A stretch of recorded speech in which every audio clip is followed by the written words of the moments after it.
السلام عليكم، معكم فاتي بيت المخبوزات. اليوم ان شاء الله غنعملوا هاد الرغيفات اللي في الفران معمرين، كيجيو مقرمشين مزنقين غزلان لذاذين بزاف. مقرمشين نتوما كتشوفوا كيف عاملين مورقين، ان شاء الله يعجبوكم. باقي كطلبوا مني الرغيفات، باقي ما شبعتوش من الرغيفات ديالي. انا حطيت لكم دابا حاجات في العيده. المهم كل مره تشكيلات كنبدلوا بهم في مائده ديال الافطار ديالنا، ما كيبقاش عندنا شكيل واحد. نتمنى ان شاء الله يعجبوكم وتطبقوهم نتوما وتحطوهم في مائده الافطار ديالكم. شوفوا الطريقه والمقادير مع بعضياتنا. بالنسبه للمقادير، عندي 2 زلايف ديال الطحين. انا كنعمل لكم زليفات باش كيجيوكم ساهلين. واحد زلافه ديال الفينو على حسب نتوما الكميه اللي حبيتو.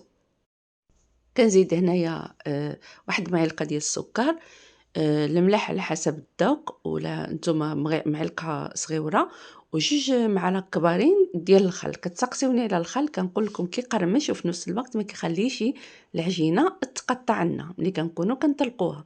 صافي كنخلطوا. وبالنسبه الماء عادي، يعني ما هو ماشي سخون وماشي بارد. هنا كما لاحظتوا انا ما عملتش الخميره، ني خميره الخبز ني خميره ديال الحلوى. باش كاين اللي كينسى الخميره كنقول خميره الحلويات، نتوما كتعملوا خميره الخبز كتجيكم شي مقرمشه مره. نعم كنعجن العجينه ديالي ونجمعها بيدي، ندلكها شويه. انا نحيد اللوحه وندلكها فوق الطابي باش كتجيني سهله العجينه. نوريكم كيفاش عامله وكيفاش كتكون. المهم دلكوها، انا كيعجبني ندلك العجينه ديالي دائما كنقولها لكم، وفي نفس الوقت كتطاوع معايا وما كنخليهاش بزاف ترتاح لي. شفتوا كيف كتمشي في يدي؟ نتوما عملوها هيدا. شفتوها هي مرخوفه، ماشي مجموعه فنيونه حنيونه رطيبه. صافي غنقطع القطع ديالي. نتوما بغيتو تنقصوا تعملوا زليفات ستيتوين باش تجيكم القطع صغيره، صافي ماشي مشكل. انا عملت كنعمل مثلا لواحد الكميه باش كتبقى لي اليوم ولا غدا. باش لا غدا كنعمل حاجه اخرى وكنضيف معها هذوك الحاجات اللي بقاو كتبقاو مقرمشين، غير كنسخنوهم كيوليو مقرمشين بزاف بحال اللي كانوا. صافي انايا غنجمع القطع ديالي هيدا. انا ما كيعجبنيش نجيف الرغيفات ونعدلهم بحال الطريقه العاديه اللي كنعملوا لهم. ما كنعمرهمش بالزيت، حيت الزيت حتى هو كيساعد في التقطيع ديالهم ملي كنبقاو نجيفوهم ونحطوهم بالزيت. هاد الطريقه هذه كتخليهم دائما انهم كيرتاحوا معايا ويطلقوا ويترخفوا. العجينه كترخف لي وكتخليني العجينه ديالي ما كتعذبنيش في مره. ومع ما كنعدلهم هيدا كنمشي نعدل الحشوه كنجي كنلقاهم صافي نطاعوا تعدلوا مزيان وترخفوا معايا، وكتجيني الخدمه سهله ديالهم. صافي هنايا غنكمل ونشبر واحد الصوينيه وندهنها. الكونسيبت ديال الرغايف اللي كنعدل كامل تقريبا لاباز ديالو كامل بحال، ولكن كتبقى الاشكال وكتبقى العجينه كيفاش كنخدمها. وفي نفس الوقت بالنسبه للحشوات اللي كيتبدلوا باش كنبدلوا ونغيروا. اما الرغيفات العاديين اللي حنا كنا كنعرفوهم عاديين راه كاملين تقريبا بحال. صافي كندهنهم بالزيت باش غنغطيهم بفيلم اليمونتير باش ما كيلصقش فيهم، وتا هاد الزيت هذا كيساعدهم انهم يترخفوا. انا بقيت كنقول لكم يترخفوا، ما كنقولش ينطاعوا. بزاف ديال الناس ما كيعرفوش شنو هما ينطاعوا هي يترخفوا. صافي كنضرب عليهم بحال هيدا.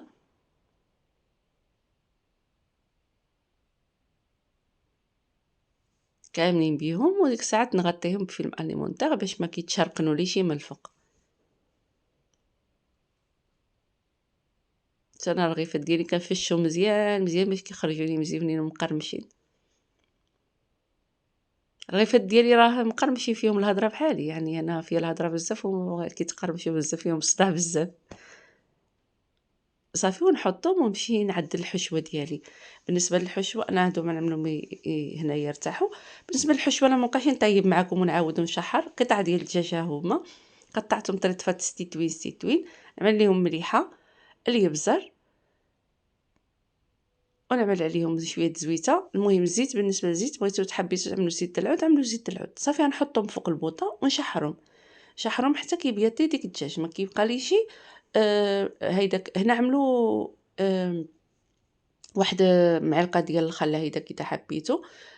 شفتوا كيفاش كيبقى القطعه ديال الدجاج ديالي بويض هيدا، ما كيتحمروش ولا شي حاجه. المهم هنايا غنعمل واحد جوج بصلات حتى هما نفس العطريه عملت لهم، نفس القامه عملت لهم، غنحطها عليهم. فهي كتجي مختلفه اذا كل حاجه شحرناها بوحديتها. المهم نفس القامه اللي يبزروا مليحه صافي، وكتشحرهم كتحطوهم فوق ديك الدجاج. هنايا كنشبر قبضه كبيره ديال القزبر، وعندي هنا الثوم مدهوسه دهسه الثوم، هنا واحد الكميه اللي هي كتكون شويه زايده. هنايا وكندهسوها. نتوما حبيتو تنقصوا منها شويه نقصوا، بالحق هي الكميه هذه كتجي هو هذا كافيه. كانت عندكم كميه صغيره المهم ما تعملوش بزاف. انا عملت بزاف هنايا لان خصني تكون عندي التشرميله كثيره ومزيانه. صافي غنكمل هيدا. غنعمل هنايا واحد فلفله حمراء، واحد معلقه كبيره، كيعجبني نعمل فلفل حمار هنايا بزاف. الكيمون حتى هو عملت معلقه كبيره، واحد ونصيوص بحال هيدا. نعمل المليحه ديالي وغنحرك غير باش نهبط هاد القزبر، ماشي باش ونقتل الطعم ديك الخضوريه ديال الثومه. صافي ما نقتلاش بحال هيدا وصافي. غنطيبهم شي مره تيتحرقوا بحال هادشي هذا هو. صافي هنايا بقيت كنقلي فيها هيدا تا ولا هيدا. دابا غنكب ديك قطع الدجاج ديالي تما وبصل مع بعضيتهم ونخلط. عملت لاخر قطعه. صافي هنا نحركهم مزيان ونعمل واحد جوج حتى 3 ديال المعالق ديال الصوجا. وهنا ردوا بالكم في الملح، ما تفوتوش يدكم في الملح اذا كانت عندكم الصوجا. انا ديك الصوجا عندي ثقيله ماشي مالحه بزاف. وعندي هنايا واحد شويه ديال الليمون، غنعصر واحد العصره ديال الليمون تكون مزيونه. ونعمل هنايا الليمون مراقد محكوك مع شويه ديال الزيتون طقطقتو عاد حطيتو تما. والحار بغيتو تفلفلوها وتحرحروها زيدوا عملوا السوداني مدقوق احسن. انا ما كنتش عندي وعملت هذه حق اخرى السوداني كتجي حريوره. هنا بغيتو تكتفيو هنا بعد المرحله هذه هي، ما تزيدوا حتى شي حاجه، ما تزيدوا حتى شي حاجه. حق انا دابا هنايا غنزيد شعريه صينيه. بالنسبه للشعريه اللي عندي هي ديال الروز ماشي شعريه اللي هذا. انا عملتها في الماء دافي وخليتها كتوزك شويوش وصافي. وصفيتها وقطعتها. غنحط قدامي الزيت وزبده مذوبه. نعمل شويه زيت في السطح عند العمل ولا في الطابي ولا في اللوحه.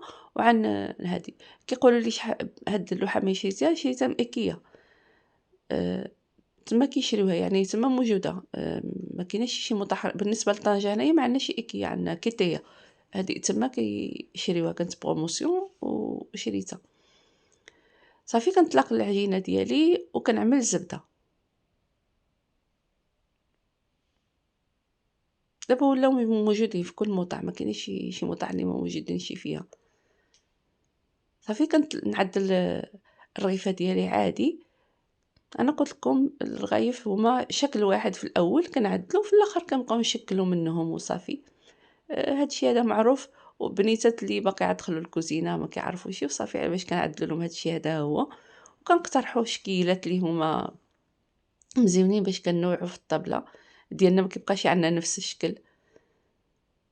نطلق معكم وحده وصافي كنطلقوها. اذا شفتوا العجينه ما هذه شي كتقولوا لي دائما شنو علاش كنعملوا الخل كيخليش العجينه تقطع لنا، في نفس الوقت كيقرمش لنا حتى هو كيعطي القرمشه. المهم هي الزبده هي القرمشه. وكيوليو فتين. هذاك الزيت ممكن يقرمش لكم بالحق. القرمشه ديالو قصحه، ما كيجيش فيه ديك الفتين وفهمتوني كيفاش. دابا هنايا غنكمل ونمشي للاولانيه، من بعد انا نكمل معكم ونمشيو نقول لكم المرحله الثانيه شنو غنعملوا باش ما نطولش عليكم بالطريق والتعاود. غنشبر الاولانيه عادي بحال بسطيلات غنعملو، والبسطيلات د الحوت وهما ماشي حوت. صافي كنشبر واحد الاطار ملي كنضرب عليها هذه هي، ما تضربوش بزاف راه ما كتجي شي غليظه. انا نوريكم في الاخر غنفتح لكم وحده وتشوفوها كيفاش عامله. صافي كنعملو واحد الكميه مناسبه هنايا ديال الحشوه وكنشدوها عادي. انا عملت ديك الاطار ديك الزليفه غير باش تجيني شكل عادي هيداك مدور، ما تجينيش مدي فورميه. صافي كنشدو عليه هكا وكنضغطو ونقلبوها. عملوا الحشوه اللي حبيتو نتوما، انا اقترحت عليكم اليوم باغيين نعمل هاد الحشوه هادي وصافي، نتوما عملوا اللي حبيتو نتوما. انا غير كنفكركم في شكيلات وصافي، مع انه شكيل معروف ماشي شي حاجه اللي هي صعيبه. صافي كنضرب عليها ومن الوسط، ماشي ضروري تضربوا بزاف، غير من الجوانب وكان، وما كتجيش غليظه في الجوانب، كتجي مزيونه بزاف هشيشه وكتجي مقرمشه. انا سمعتكم القرمشه في الاول وفي التالي نوريكم نحل لكم وحده وتشوفوها كيف عامله.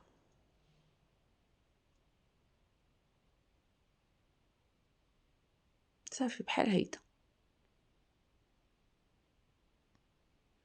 وكنضغط عليها ونشد.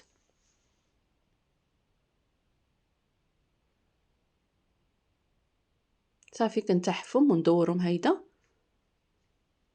ونكمل الخدمه ديالي. في هذه المرحله هذه كيكون عندي فران كنسخنو مزيان من الفوق ومن التحت، ومخدمه الفرفاره. خدموا الفرفاره من الفوق ومن التحت، وديك الساعات عاد تكون عندكم الفران سخون. هنايا كنكمل الحشوه ديالي، نعدل لكم هاد التلوتات هادوما ونكملوا نقول لكم شنو غنعملوا له.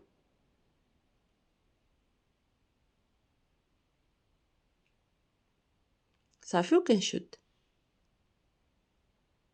الجوانب، ما كيجيوش غلاطين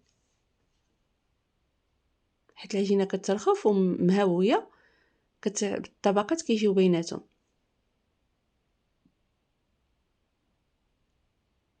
تحفوهم مزيان وعدلوهم.